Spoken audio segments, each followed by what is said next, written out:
I'm Amy. I'm Delia. And I'm Wendell. And welcome to Yes, but Why Podcast. Yeah.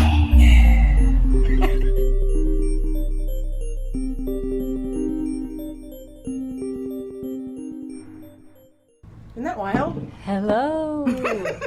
Hello, Wendell. This is your conscience. Hi, Lauren. How's it going? This is neat. There's so much free candy.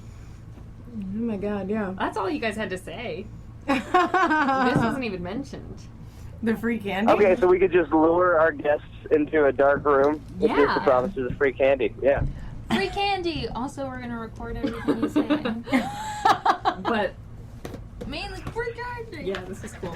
Are these cough drops? Because somebody really fucked up if these are cough drops. They are cough drops, but but sometimes you need a cough drop because we also use this studio for like recording That's voiceover stuff and like that's fair. It I just do, seems like little. you're tricking people a little bit. don't pick it out. Yeah, no, you're right. We interview senior citizens sometimes too, and they could use candy for cough drops a lot. Extreme sour?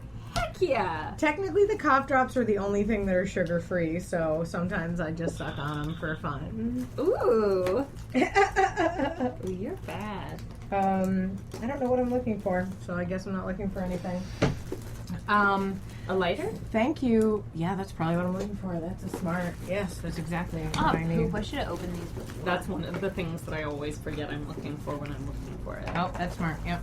And there's a reason for that. Great. This is so fun. I love that we are able to have Wendell remotely because I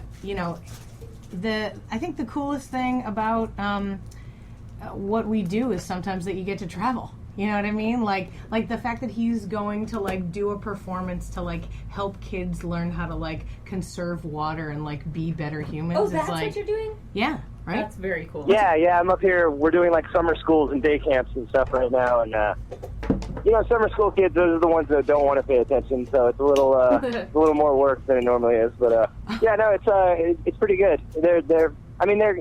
They like 2 years ago when we started, they were being hit really hard by the drought. That's not really the case right now, so it's kind of we're saying there like we need to save water, and it's thunderstorming outside, and kids are like it's falling out of the sky. What do you want from us? Flare pens are my favorite pens. I'm going to have to say... What's Flare up? pens, though. Oh, Flare? That's the brand, right? That's what it says? Oh, no. I think it's Flare. Papermate. Oh, like the... Flare. Oh, no, I didn't know that. I didn't know they were Flare. Oh, Flare pens, Delia dog. has a fancy I have pen. Flare. They're my pen. Shit, yeah. You're so funny. It's like the movie Office Space. Yeah. Speaking of what? summer school kids, the first improv show I ever did was at a correctional facility. Oh my gosh. For kids, like a juvenile correctional facility. When the theater first started, when the new movement first started, we didn't have any shows at first. It was just classes for a little while, and the theater got asked if they would come and do this gig, which was like sort of like a special show for the people at this correctional facility who had been good. So they had done well, and they got a reward. And one of the guys that was like a counselor there, his sister was a comedian in town, and so she got a bunch of different performers to come and do a little show for these people. And it was me and Tammy and Christy Grace, which are human beings you don't know, but at the same time, it was 3 girls, and we went into what turned out to be an all-male juvenile correctional facility and did a wild little show. But they were very impressed with all of us, and every time we moved our bodies around, they were like, yeah, woo! Were they like giving each other like tattoos and stuff in the back? Yeah, like that's what happens while they're hanging out with us. Yeah, they're giving each other there's, tattoos. like, One cigarettes. guy's just shivving another guy. Yeah, that's what happens. I was going to ask I imagine like you. a lot of shiv sharpening. Yeah.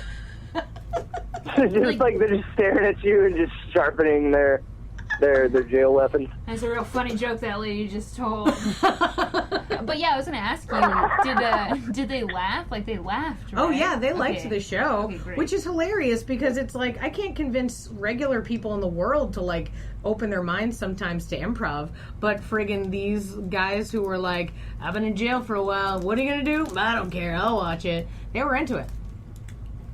They weren't like hardened criminals. They were like 16 or whatever, but they were all in matching jumpsuits for sure, and had been and were in like it was like 3 checkpoints we had to go through to get in. We had to like send in our IDs ahead of time so they could check us. Ooh. Yeah, I still have the T-shirt. We have to do that. We have to do that up here whenever we go to the elementary schools. One person has to go in with all of our IDs, and we have to wear like stickers saying how long we're going to be there, where we're going to be located inside the building. Right. I make my boyfriend do that just every time he comes home. Tell me where you're going to be. Tell me how this is going to work. That's so funny. Do you ever see him in the restroom and you confront him and tell him your badge only like lets you be in the living room and kitchen? Sir, you're going to need to get into the living room and remove your sharp objects. Sometimes I tell my husband, this is my bathroom, your bathroom's the other one. And he's like, but that's the one with the cat litter in it. I'm like, yeah, exactly. It's where the dirty things go. Men, they're dirty. Oh, man. So, welcome, Lauren Knutti. Thank you so much for being with us to the old Yes But Why podcast and also to our first foray in phone call conversations. So, I'm real excited about it. I'm very excited. I'm honored to be here. Oh, you're so sweet. This is fun. You're so sweet. Mostly I love hearing my own voice.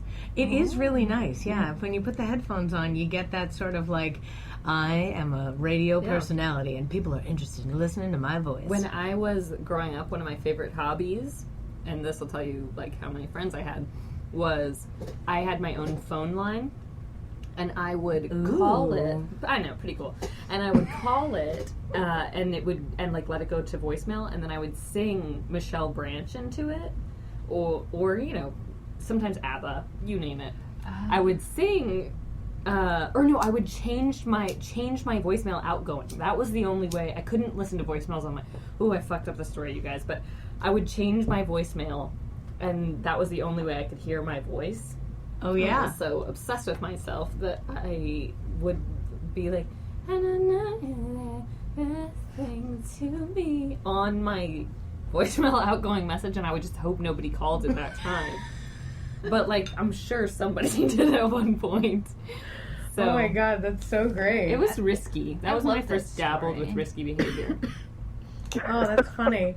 I had like a little boombox that I recorded like a tape of myself. I actually still have the tape. I have this one tape that's just filled with me doing shows in my basement. Oh my God. Yeah.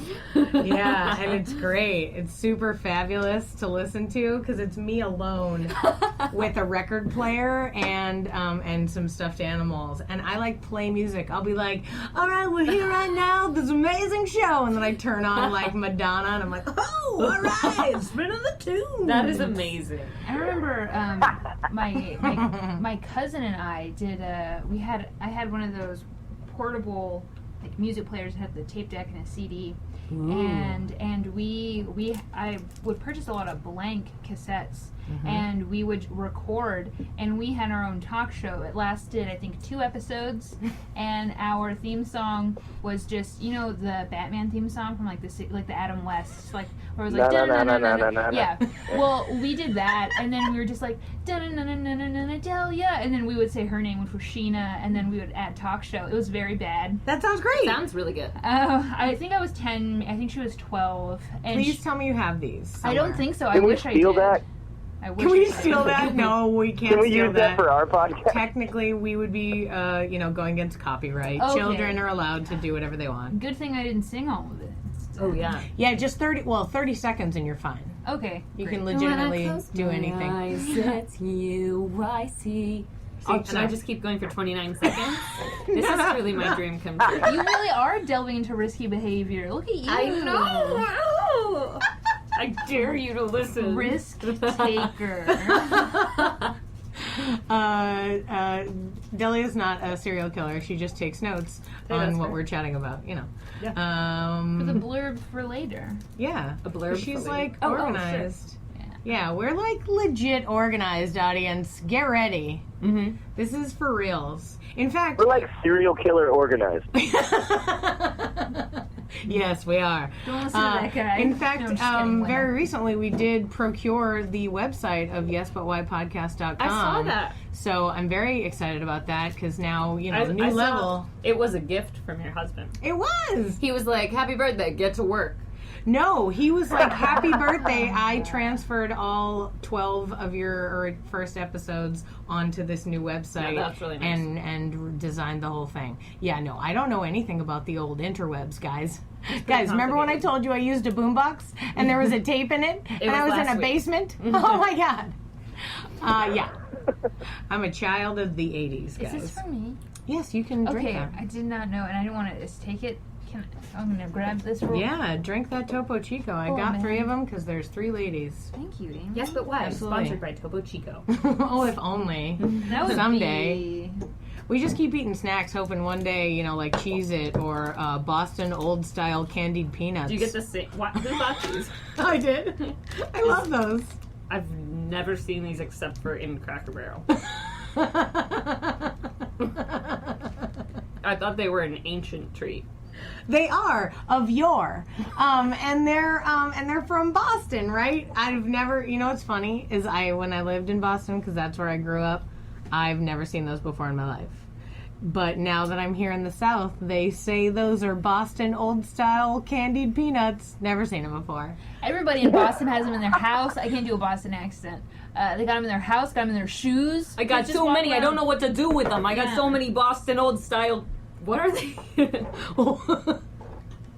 Lorraine, for the love of God, get out the Boston Old Style candied peanuts. I mean, we're gonna have guests over. My boss is coming over. I can't do it, but you know, the boss. Bursting at the seam with old style candied peanuts. Oh yeah, good time. So, Lauren and I know each other from our experiences making comedy videos, which is a super fun part of life. Oh, sure. And I actually remember I was telling Delia that when I first met you, I didn't know your name was Lauren. I just knew your name was Canoe-Tea because that's what they called you. Yeah. Yeah, that's the. I really like going by Canoe-Tea because I know when people are talking to me, they're not talking like. Sometimes when people say Lauren, there are so many Laurens in the room. But if someone says Canoe-Tea, I'm sure they're talking to me. But Yeah. introducing yourself as your last name, there's no way to not seem like a big douchebag. I don't know. It's tough. I mean, I've you're tried not a lot like a of ways. burly man, so like I feel like if you're like, hey, I'm Canoe-Tea. I say it and people are like, "Oh, that's a pretty name," and I'm like, "Thanks," and they're like, "I've never heard of it. What? Your parents are creative?" And I'm like, "Oh, it's my last name." Oh, so you end up having to have a weird, And then they're awkward like, conversation. Oh well, I wish you would have just said that. What's your first name? I'm like, okay. Oh, because they're You don't have to lame? be That's an- your You don't have problem? to be an asshole. It's Lauren. It's like, Go fuck yourself. welcome to Rydell High. My Welcome. name's Canoe-Tea. These are the pink girls. Yes. And then Yeah. I spray painted on a wall. If you need cigarettes, you come let Canoe-Tea know. Yeah. So, yeah, that's that. I remember when we first met. It was at I a don't know the party. first time we met. It was just at one of the Rafe Smith parties. Just one random one. I don't remember exact date. I just remember us being in a party and somebody being like, "Have you met her?" And we were kind of like, "Hey, what's up?" It's weird when you like first enter the comedy world because there are so many people who are already in it and who already know each other. They're not meeting as many new people. Mm-hmm. So they meet you and they're like, a new person and a woman. Go. And it's really overwhelming because you're like, I don't know anyone and I'm trying to remember all of these new people. And then you inevitably forget their faces sometimes. Oh yeah. Again, these are just the ways I feel like an asshole all the time. Hmm. But I remember like a lot when I first entered that universe, all of these people forgetting so many names. Oh, I mean, there were thousands of people, and And they all have plaid shirts and beards. oh my god, so many of them. I mean, like I even have a beard right now. Mm-hmm. what was I going to say? Your work. How long have you been here doing comedy? Because you said when you enter the comedy world. Yeah. So like, when did you enter it? It's funny. I was just talking to somebody the other day, and he was like, "What comedy stuff? Like, when did you know you wanted to do comedy? What kind of comedy did you watch growing up?"